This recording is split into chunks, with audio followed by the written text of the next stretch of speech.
إن الحمد لله نحمده ونستعينه ونستغفره ونعوذ بالله من شرور أنفسنا ومن سيئات أعمالنا من يهده الله فلا مضل له ومن يضلل فلا هادي له وأشهد أن لا إله إلا الله وحده لا شريك له وأشهد أن محمدًا عبده ورسوله أما بعد فإن خير الحديث كتاب الله وخير الهدي هدي محمد صلى الله عليه وسلم وشر الأمور محدثاتها وكل محدثة بدعة وكل بدعة ضلالة وكل ضلالة في النار. أعوذ بالله من الشيطان الرجيم. بسم الله الرحمن الرحيم.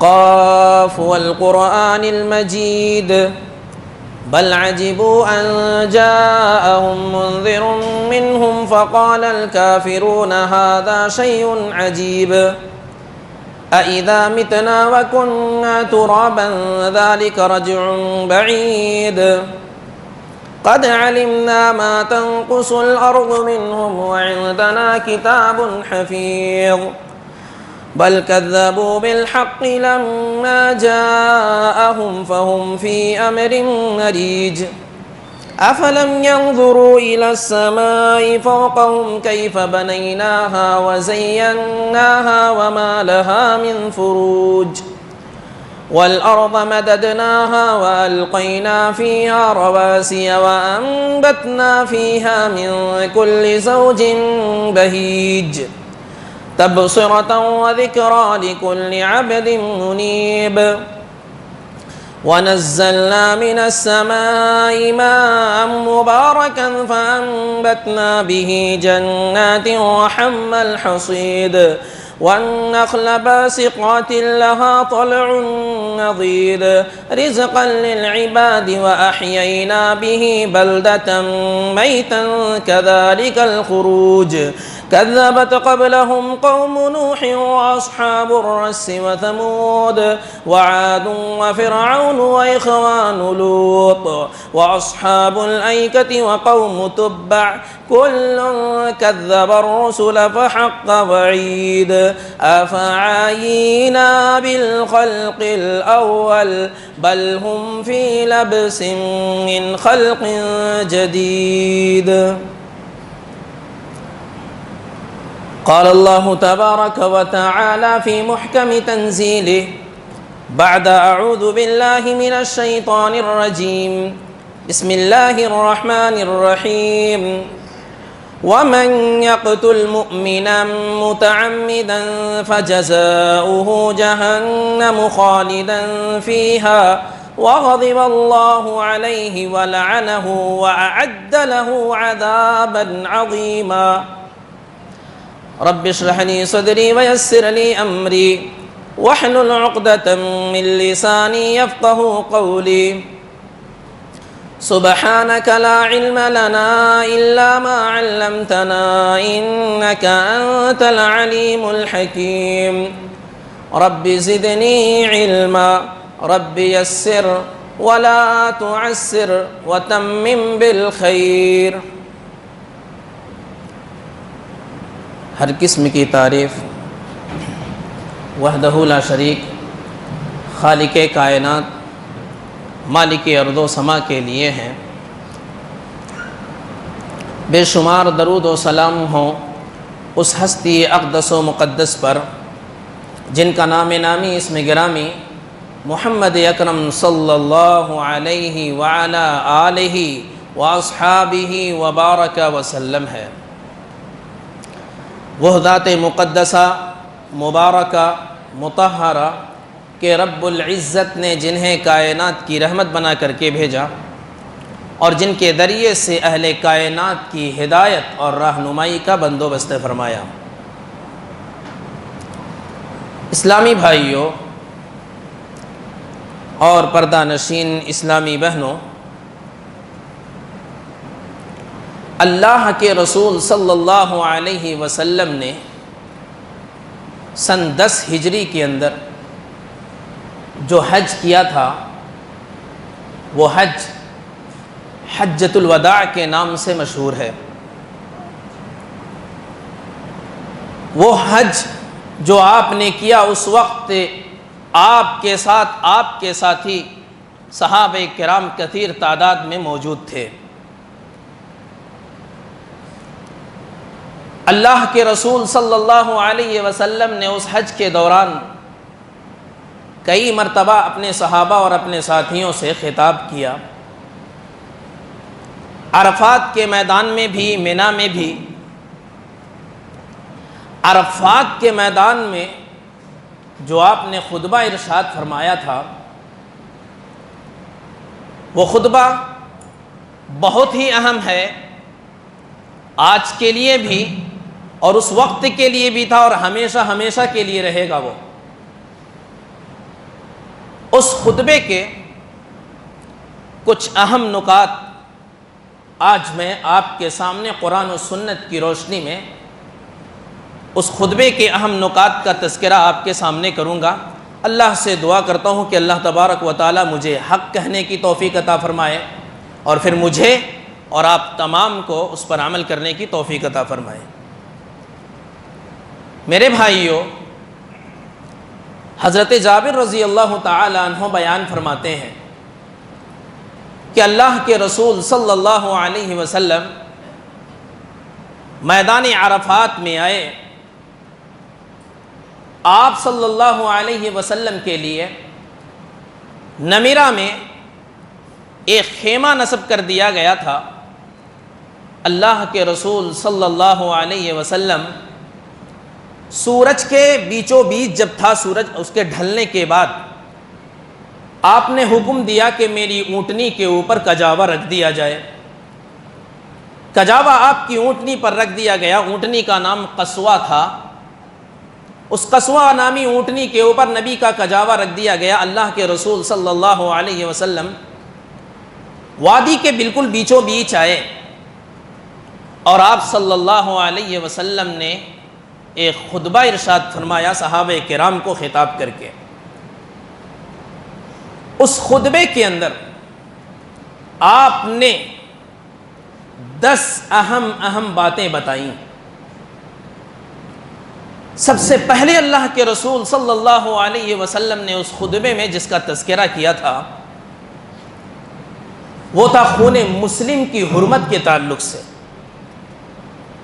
مسلمان کی خون کی حرمت اور اس کی عزت اور آبرو کے تعلق سے کہا لوگوں، جس طرح سے حرمت والا شہر ہے، جس طرح سے مہینے حرمت والے ہوتے ہیں، جس طرح سے دن حرمت والا ہوتا ہے، جان لو کہ ایک مومن کا خون بھی ویسے ہی عزت اور حرمت والا ہے۔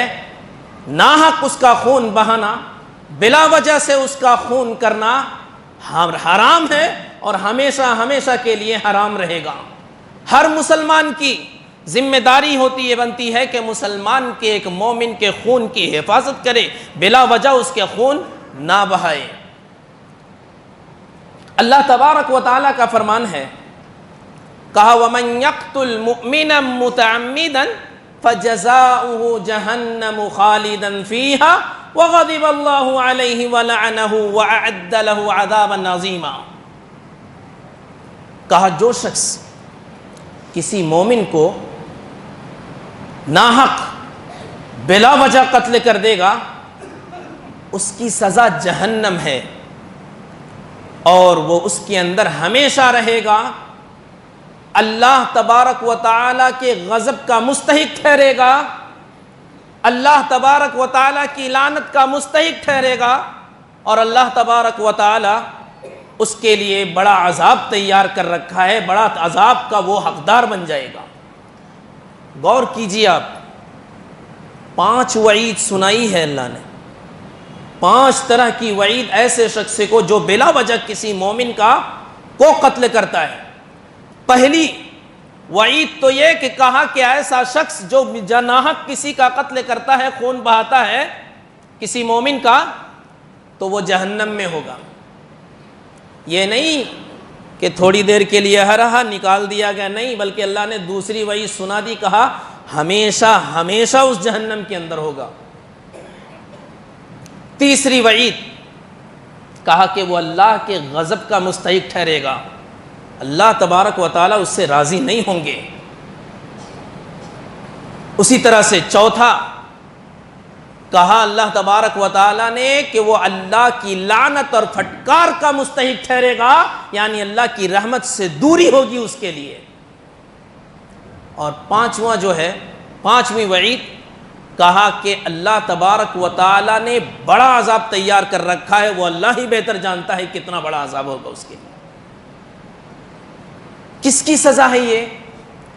ناحق کسی مسلمان کو بلا وجہ قتل کر دینے کا. اللہ کے رسول صلی اللہ علیہ وسلم نے بھی ایسا ہی کہا، حرمت والا قرار دیا. صرف اللہ نے نہیں، اللہ کے رسول صلی اللہ علیہ وسلم نے کہا لا يحل دم امرئ مسلم یشہد ان لا الہ الا اللہ وانی رسول اللہ. کسی بھی مسلمان شخص کا خون حلال نہیں ہے، ایسے مسلمان اور ایسے مومن کا جو اس بات کی گواہی دیتا ہے کہ اللہ کے علاوہ کوئی سچا معبود نہیں، جو یہ کہتا ہے میرے بارے میں کہ میں اللہ کا رسول ہوں، اس کا خون حلال نہیں ہے. کوئی بلا وجہ اس کو قتل نہیں کر سکتا. کہا 3 صورتوں پر ہو سکتا ہے، الا باحدى ثلاث، صرف 3 وجہ سے. اور وہ بھی کہاں؟ جہاں اسلامی سلطنت ہے، اسلامی حکومت ہے اور اسلامی حکومت کے اوپر عمل ہوتا ہے. آج ہم نہیں کر سکتے، ہم مجبور ہیں. جہاں اسلامی سلطنت ہے اس جگہوں میں 3 وجہ سے اس کا قتل جائز ہو سکتا ہے حدیث کی مطابق. وہ کون سا؟ کہا الطیب الزانی، شادی شدہ ہے اور زنا کیا ہے تو اس کے بدلے میں اس کی وجہ سے اس کو مارا جائے گا. دوسرا النفس بالنفس، ایک نے کسی کو ناحق بلا وجہ سے قتل کر دیا، قصاصاً اس کو قتل کیا جائے گا. تیسرا التارک لدینہ المفارق للجماعہ، دین سے پھر جانے والا، مرتد ہو جانے والا، جماعت مسلمانوں کی جماعت سے علیحدہ ہو جانے والا شخص، اس کو 3 وجہ سے.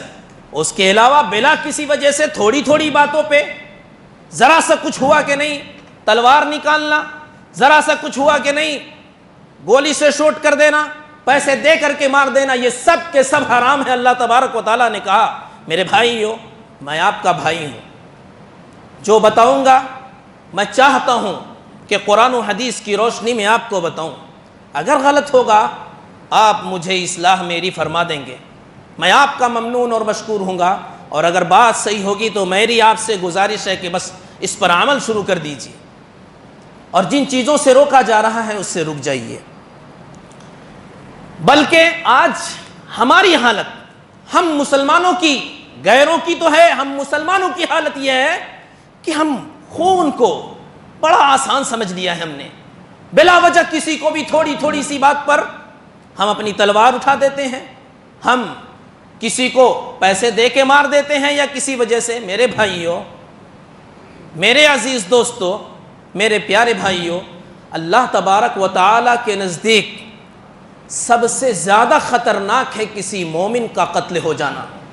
دنیا برباد ہو جائے، دنیا زائل ہو جائے، دنیا ہلاک و برباد ہو جائے، اتنا مشکل اور اتنا خطرناک نہیں ہے اللہ کے نزدیک جتنا خطرناک ایک مومن کا خون بہانا ہے.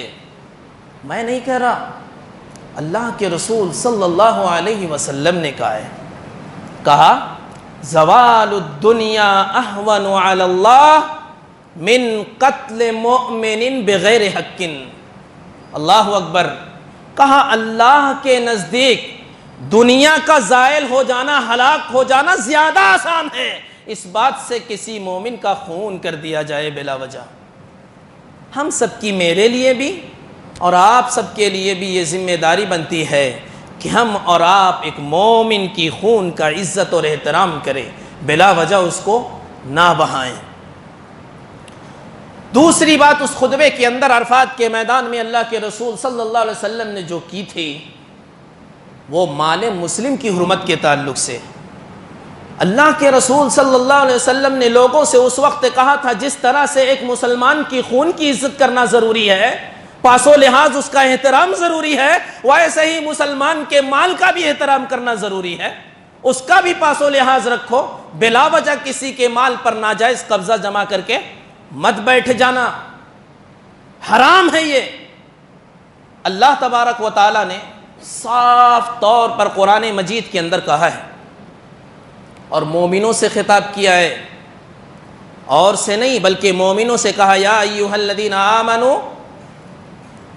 لا تأکلوا اموالکم بینکم بالباطل الا ان تکون تجارۃ عن تراض منکم، اے ایمان والو تم اپنے درمیان اپنے آپس کے مال کو باطل طریقے سے ناجائز طریقے سے نہ کھایا کرو۔ کہا ہاں اگر تمہاری اپنی رضامندی میں آپس میں ایک دوسرے کے درمیان خرید و فروخت ہو گیا ہے، دونوں خریدنے والا بیچنے والا آپس میں راضی ہو چکے ہیں، تب تمہارے لیے اس میں کوئی حرج کی بات نہیں ہے، یہ چل سکتا ہے۔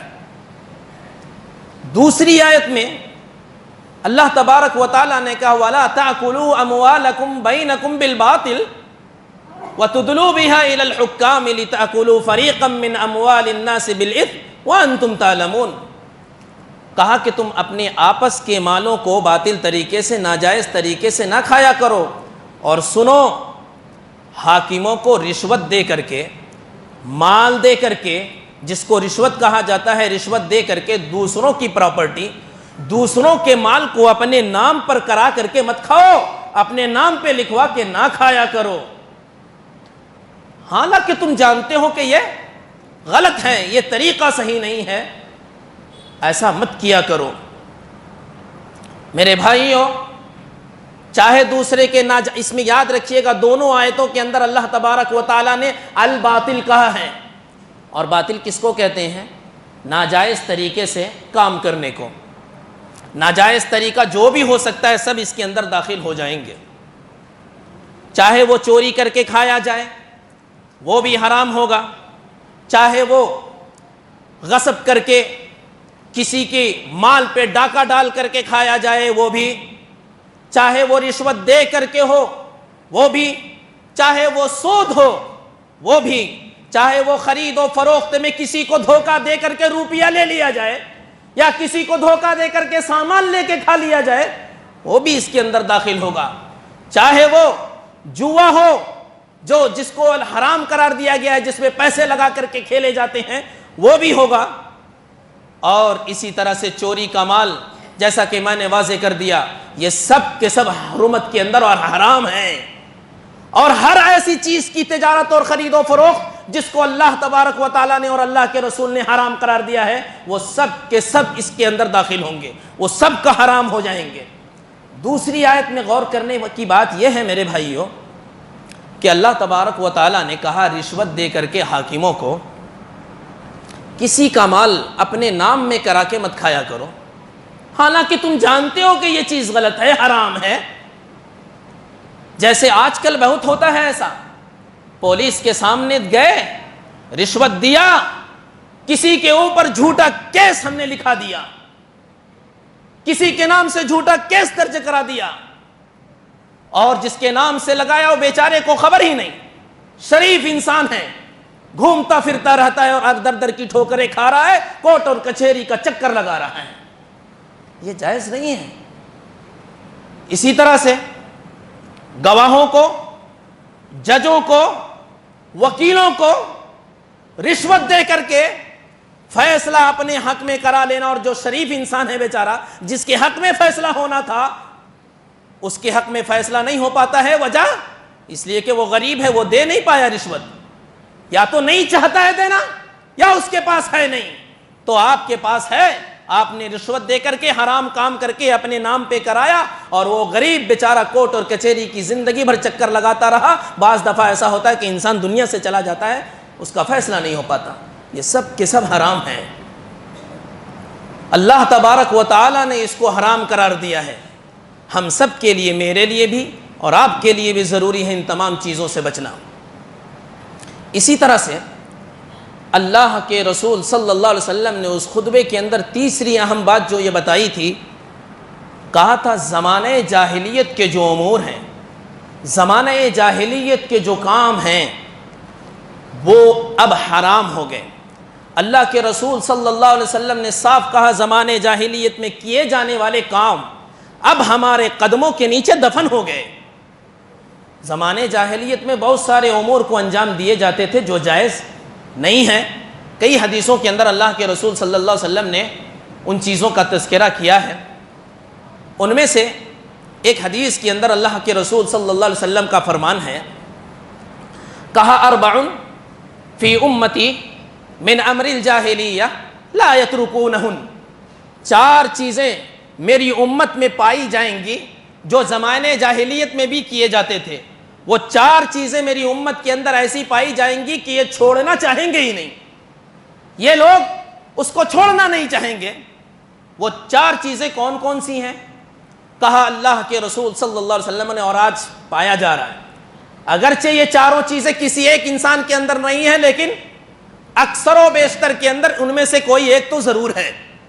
الفخر فی الاحساب، پہلی چیز کا تذکرہ جو اللہ کے رسول نے کیا، کہا حسب و نسب کی بنیاد پر ایک دوسرے کے اوپر فخر کرنا، یہ چیز جائز نہیں ہے۔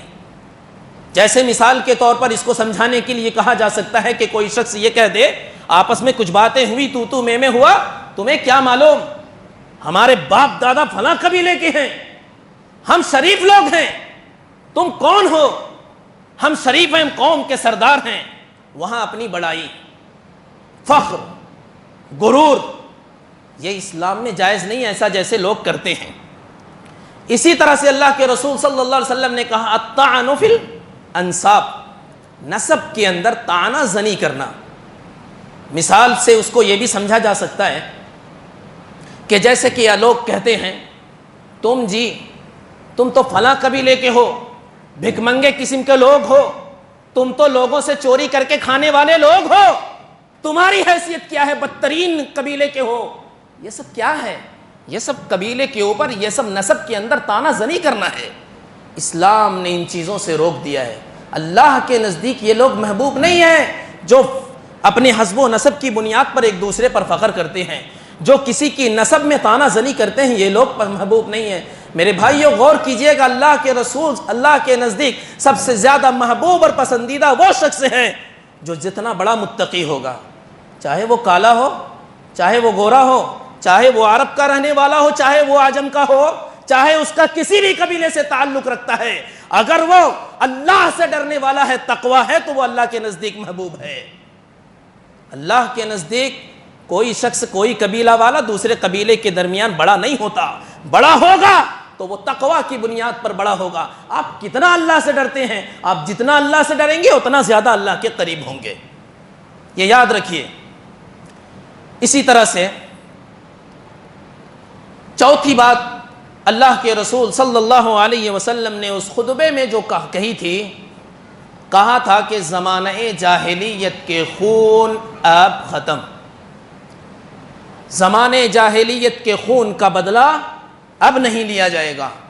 اللہ کے رسول صلی اللہ علیہ وسلم نے اس وقت صاف کہا تھا، وجہ اس کی ہے کہ زمانے جاہلیت کے اندر لوگ تھوڑی تھوڑی سی باتوں پر ایک دوسرے کے اوپر کود پڑتے، اچھل پڑتے اور مارنے کے لیے تیار ہو جاتے تھے۔ اگر کسی قبیلہ والوں میں سے کوئی شخص مارا گیا، پورا قبیلہ، پورا خاندان قاتل کے پیچھے پڑ جاتا تھا، ہاتھ دھو کر اس کے پیچھے پڑتا اور اس کو جب تک قتل نہیں کر لیتا چین کی سانس نہیں لیتا تھا۔ سال ہا سال لمبی مدت تک لڑائیاں بدلہ لینے کی وجہ سے چلتی رہتی تھی ان کے درمیان۔ اللہ کے رسول صلی اللہ علیہ وسلم نے کہا اب زمانے جاہلیت میں کیا ہوا خون کا بدلہ نہیں لیا جائے گا، یعنی اگر کسی شخص کو زمانے جاہلیت میں قتل کیا گیا تو اب قاتل کو قصاصاً قتل نہیں کیا جائے گا اسلام کے آ جانے کے بعد۔ اور اللہ اکبر، اللہ کے رسول صلی اللہ علیہ وسلم نے اس وقت کہا تھا لوگوں سن لو، ہمارے قبیلے کے آدمی ربیعہ ابن حارث کا بیٹا جو زمانے جاہلیت میں قتل کر دیا گیا تھا، اب قاتل بچ جائے گا، قاتل کو معاف کر دیا جائے گا، قتل نہیں کیا جائے گا۔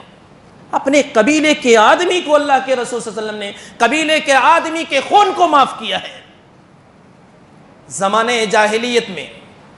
اسی طرح سے نبی اکرم صلی اللہ علیہ وسلم نے کہا کہ زمانے جاہلیت کے اندر جو سود لیا جاتا تھا وہ سود بھی اب ختم۔ اس وقت ہوتا یہ تھا زمانے جاہلیت کے اندر کہ کوئی مالدار آدمی ہوتا تو وہ کسی مجبور ان شخص کو جو آتا ضرورت مند ہوتا پیسہ لینے کے لیے، تو مالدار آدمی اس کو پیسہ دیتا سود کی بنیاد پر۔ مثال کے طور پر مثال سے سمجھاتا ہوں، وہ یہ کہتا کہ 1000 لے لو لیکن جب 6 مہینے کے بعد لوٹاؤ گے تو 1300 روپیہ مجھے دو گے۔ اب اگر لینے والا شخص وقت مقررہ پر کسی وجہ سے متعین وقت پر واپس نہیں لوٹا پاتا، وقت جیسے ہی بڑھ جاتا تو دینے والا اب مزید چارج کرتا اور سود میں اضافہ کرتا اور کہتا کہ آپ جب بھی لوٹاؤ گے 1600۔ ایک مثال سے میں سمجھا رہا ہوں، اضافہ کرتا جاتا، بعض دفعہ ایسے حالت ہو جاتی کسی کے دینے کے لائق نہیں ہوتا، 3 سال اور 4 سال گزر جاتا تو اصل رقم سے کہیں زیادہ بڑھا کر کے سود دینا پڑتا۔ مثال کے طور پر 2 سال 4 سال ہو گیا تو کیا ہوگا اس کا سود کا؟ 1000 لیا، دینا کتنا پڑ رہا؟ 3000، 2 2500، 4000۔ تو اصل رقم لیا تھا 1000 لیکن اس سے کہیں ڈبل ٹریپل اس کو بڑھا کے دینا پڑ رہا۔ یہ ظلم نہیں تھا تو کیا تھا؟ یہ ظلم تھا، اور آج بھی یہ ہو رہا ہے تو یہ بھی ظلم ہے۔ اور یہ سود میرے بھائیو ہمیشہ کے لیے حرام ہے، صرف ان کے درمیان نہیں تھا۔ اور اللہ کے رسول صلی اللہ علیہ وسلم نے اس وقت کہا کہ میرے خاندان کا آدمی عباس ابن عبد المطلب کا سود بھی آج معاف کرتا ہوں، وہ بھی نہیں لیا جائے گا۔ اس وقت اللہ کے رسول نے کہا تھا۔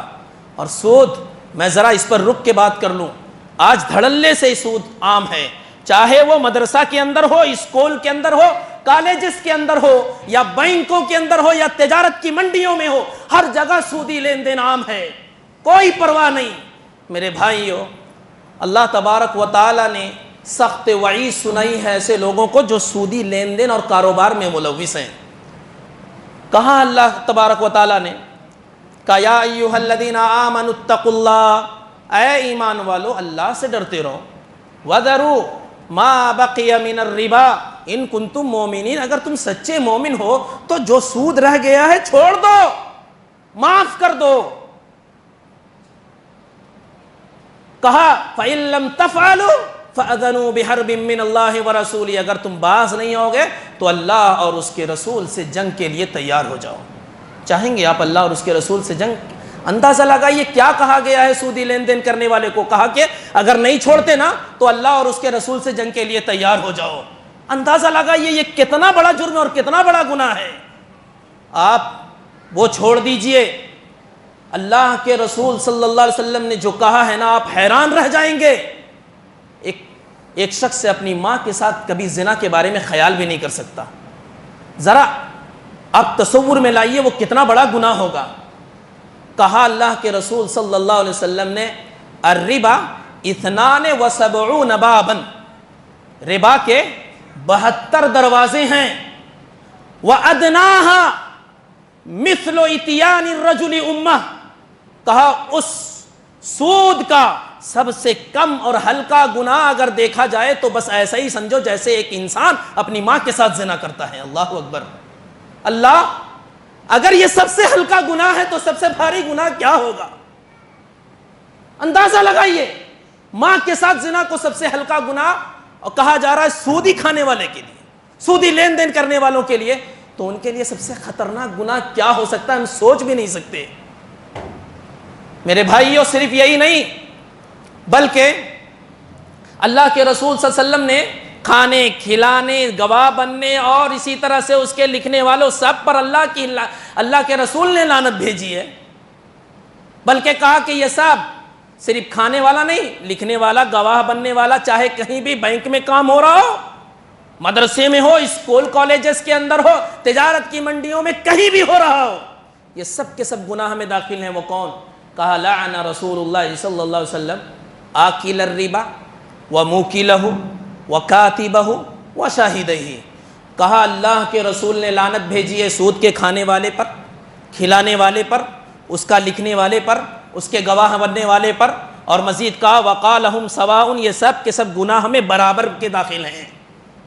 اللہ تبارک و تعالی سے دعا ہے کہ اللہ تبارک و تعالی ہم تمام لوگوں کو اس سے بچائے۔ ضرورت اس بات کی ہے، میرے لیے بھی، آپ کے لیے بھی ہے، جتنا اللہ رب العالمین سے آپ ڈرتے ہیں اپنے استطاعت کے بقدر آپ بچیے اس سے جتنا ہو سکے۔ اسی طرح سے وقت ہو رہا ہے، 5 منٹ باقی، میں مختصر انداز میں بات مکمل کرنے کی کوشش کروں گا۔ اللہ کے رسول صلی اللہ علیہ وسلم نے اس کے بعد جو کہی ہے وہ بات ہے عورتوں کے تعلق سے، بلکہ قبل اس کے کہ میں اس سے پہلے ایک اہم بات بتا دوں، بہت زیادہ مناسب معلوم ہوتا ہے کہ وہ بتا دیا جائے۔ اپنے عملی نمونہ سے بھی اللہ کے رسول صلی اللہ علیہ وسلم نے جو کہا اس کو ثابت کر کے دکھایا، اور آپ شاید سمجھ گئے ہوں گے، اور نہیں سمجھے ہیں تو اب آپ سمجھ سکتے ہیں۔ اپنی عملی نمونہ سے وہ یہ کہ جب آپ صلی اللہ علیہ وسلم نے زمانہ جاہلیت کے خون کو معاف کیا، زمانہ جاہلیت میں لین دین سودی کاروبار جو ہوتا تھا اور سود باقی رہ جاتا تھا اس کے بارے میں کہا، اس کو ختم کیا، اپنے عمل سے پہلے ثابت کیا، اس کو کر کے بتایا، اور کہا کہ ربیعہ ابن حارث جو میرے قبیلے کے آدمی ہے اس کو مارا گیا تھا، اس کے بیٹے کو مارا گیا تھا، تو قاتل جو ہے اب اس کو معاف کر دیا جائے گا۔ عمل سے اللہ کے رسول صلی اللہ علیہ وسلم نے ثابت کیا۔ آج ہم اور آپ ہوتے تو ہمارے خاندان کا مارا گیا ہے، ہم چھوڑیں گے نہیں، پہلے آپ کود پڑتے، لیکن سن لیجئے اللہ کے رسول صلی اللہ علیہ وسلم کا طریقہ دیکھیے۔ اس کے بعد بتاتے ہی فوراً اس پر عمل کیا، کہا جب سود کے ختم کرنے کی باری آئی تو کہا سن لو، میرے خاندان کا انسان عباس ابن عبد المطلب کا جو سود باقی رہ گیا ہے اب اس کو بھی معاف کر دیا جاتا ہے، وہ بھی نہیں لیا جائے گا۔ کیا پتہ چلا اس سے؟ یہ چیز اس بات کی دلیل ہے کہ کوئی دائی، چاہے کوئی بھی ہو، ہم ہو یا کوئی اور ہو، خطیب ہو چاہے کوئی بھی ہو، جو بات لوگوں کو کہتا ہے اسے چاہیے کہ اس پر عمل کرے۔ عمل کرے گا اس کا فائدہ یہ ہوگا کہ اس کی باتیں مؤثر ہوں گی، عمل کرے گا تو اس کا فائدہ یہ ہوگا کہ لوگ اس کو ہو سکتا ہے جلدی قبول کریں۔ ورنہ آج کل عام طور سے آپ بھی سنتے ہوں گے، آیا ہے کہہ رہا ہے، خود اس پر عمل نہیں کرتا اور دوسروں کو بتانے چلا ہے، بہت آپ سنتے ہوں گے ایسا، اور ہم سنتے ہیں۔ علماء حضرات اس کا باقاعدہ مشاہدہ کرتے ہیں، اس لیے چاہے عالم ہو یا کوئی بھی ہو داعی کا فریضہ انجام دے رہا ہو، اس کے لیے ضروری ہے کہ جو بات کہتا ہے اس پر عمل کرے۔ اللہ تبارک و تعالیٰ نے کہا أَتَأْمُرُونَ النَّاسَ بِالْبِرِّ وَتَنْسَوْنَ أَنفُسَكُمْ وَأَنْتُمْ تَتْلُونَ الْكِتَابَ فَلَا تَعْقِلُونَ، تم لوگوں کو نیکی کا حکم دیتے ہو، حالت یہ ہے کہ تم خود کرتے نہیں، تمہاری حالت یہ ہے کہ تم کتاب کا مطالعہ بھی کرتے ہو، پڑھتے بھی ہو کتاب اللہ کو، سب جان رہے ہو کہ اس حق بات کیا ہے، کیا سمجھ نہیں رکھتے؟ ایک جگہ اللہ نے کہا یا ایھا الذین آمنوا لم تقولون ما لا تفعلون، اے ایمان والو کیوں ایسی بات کرتے ہو کیوں ایسی بات کہتے ہو جو تم خود کرتے نہیں؟ خود کرو، کہو، اگر کہتے ہو تو خود بھی کرو۔ بلکہ مزید کہا کبر مقتن عند اللہ ان تقولوا ما لا تفعلون، اللہ تبارک و تعالیٰ ایسے شخص سے بہت زیادہ ناراض ہوتا ہے جو کہتا ہے لیکن کرتا نہیں ہے۔ ضرورت اس بات کی ہے کہ جو آپ کہتے ہیں چاہے ہم ہو کوئی بھی ہو اس پر عمل کر کے بھی دکھائیں تاکہ یہ مؤثر ثابت ہو۔ اب مختصر میں دو تین چیزیں رہ گئی ہیں، مختصر میں اس کو گنوا دیتا ہوں۔ اس کے بعد اللہ کے رسول صلی اللہ علیہ وسلم نے عورتوں کے احترام کے تعلق سے لوگوں کو اس خطبے میں نصیحت کی اور کہا لوگوں اللہ تبارک و تعالیٰ سے ڈرتے رہنا، عورتوں کے سلسلے میں اللہ تبارک و تعالیٰ سے ڈرتے رہنا، ان کا ادب کا خیال رکھنا، ان کا احترام کرنا، ان کے حقوق کا خیال رکھنا۔ اس کے بعد خاص طور سے آپ صلی اللہ علیہ وسلم نے میاں بیوی کے کچھ حقوق کے تعلق سے کہا کہ دیکھ لو، عورتوں کو متنبہ کیا کہ دیکھو اگر تمہارے شوہر، بس میں اردو ترجمے پہ اکتفا کر رہا ہوں وقت نہیں ہے، کہا کہ اگر عورتوں کو کہا کہ اگر تمہارے شوہر ناپسند کرتے ہیں کہ تم کسی شخص کو اس کی بستر پر کے سامنے بلاؤ تو اپنے بستر کے پاس ایسے شخص کو آنے بھی مت دینا جس کو تیرا شوہر ناپسند کرتا ہو، ورنہ معاملہ بہت آگے تک جائے گا۔ اور اگر کوئی بات نہیں مانتی ہیں ایسی عورت تو شوہروں کو حکم ہے کہ مارو لیکن ہلکے سے، ایسا بھی نہیں کہ ہاتھ پیر توڑ دو، ہلکے سے مارو تاکہ وہ متنبہ ہو جائے۔ اور اس کے بعد مردوں کو حکم دیا کہ دیکھو تمہاری ذمہ داری بنتی ہے کہ اپنی بیوی کو بچوں کو اچھے سے اچھا کھلاؤ، اچھے سے اچھا پہناؤ۔ اس کے بعد اللہ کے رسول صلی اللہ علیہ وسلم نے کتاب اللہ کو مضبوطی سے تھامنے کے بارے میں کہا، وہ کتاب اللہ جس کو آج ہم اور آپ زینت بنائے ہوئے الماریوں کو پڑھتے ہیں، تو بس مہینہ ایک خاص ہے ہمارے اور آپ کے لیے، رمضان کا مہینہ۔ اللہ ماشاءاللہ بہت کم ایسے لوگ ہوں گے جو رمضان کے مہینے کے علاوہ بھی قرآن کو پڑھتے ہوں گے۔ یہ کتاب پڑھنے کی ہے، رکھنے کی نہیں ہے۔ آخری بات جو اللہ کے رسول صلی اللہ علیہ وسلم نے اپنے تعلق سے کہا، وہ کہا کہ لوگو تم گواہ رہو، کہو کہ کیا میں نے اللہ کی امانت، اللہ نے جو دے کر کے مجھے بھیجا تھا، میں نے نہیں پہنچا دیا؟ تمام صحابہ نے ایک زمان ہو کر کے کہا کہ ہاں اللہ کے رسول آپ نے پہنچا دیا، اللہ نے جو امانت دی تھی آپ نے اس کا حق ادا کر دیا۔ آپ نے 3 مرتبہ اللہ کو گواہ بنا کر کے کہا، اللہ تو گواہ ہے، اللہ تو گواہ ہے، اللہ تو گواہ ہے، جو ہمیں حکم دے کے بھیجا تھا میں نے لوگوں کو پہنچا دیا۔ ہر خیر سے آگاہ کر دیا، ہر شر سے امت کو آگاہ کر دیا۔ خیر کی بات تھی اس کو بتا دیا، اس کا حکم دیا، شر کی بات تھی اس سے لوگوں کو روک دیا۔ اسی لیے کہا جاتا ہے کہ اب کوئی شخص نبی کے زمانے کے بعد دین کے اندر کوئی ایسی چیز ایجاد کرتا ہے جس کو وہ بدعت حسنہ سمجھے، حقیقت میں امام مالک نے کہا وہ بدعت حسنہ نہیں۔ اگر کوئی شخص دین کے اندر کوئی نئی بدعت کو ایجاد کرتا ہے دین سمجھ کر کے، تو وہ یہ سمجھ لے، امام مالک نے کہا کہ وہ اللہ کے رسول کو گویا کہ خائن سمجھ رہا، وہ یہ سمجھ رہا کہ اللہ کے رسول صلی اللہ علیہ وسلم نے دین کو مکمل طریقے سے لوگوں تک نہیں پہنچایا۔ آخر میں اللہ تبارک و تعالیٰ سے دعا کرتا ہوں کہ اللہ تبارک و تعالیٰ ہم تمام لوگوں کو صحیح راستے پر گامزن رکھنا۔ اللہ ہم میں جو پریشان حال ہیں ان کے پریشانی کو دور فرمانا۔ الہی ہم تمام کو عقیدہ توحید کے مطابق زندگی گزارنے کی توفیق عطا فرما۔ الہی ہم میں جو پریشان حال ہیں ان کے پریشانی کو دور فرما دے۔ الہی ہم میں جو بیمار ہیں انہیں شفائے کاملہ عاجلہ عطا فرما۔ اللہ ہم میں جو بے روزگار ہیں ان کو روزگار عطا فرما۔ اللہ ہم میں جو بے روزگار ہیں ان کو روزگار عطا فرما۔ اللہ ہم سب کے کاروبار میں برکت دے۔ الہی ہم تمام لوگوں کی قربانیوں کو قبول فرما لیں۔ بارک اللہ لنا ولکم فی القرآن العظیم ونفعنا وإیاکم بالآیات والذکر الحکیم، انہ تعالی جواد ملک الرؤوف۔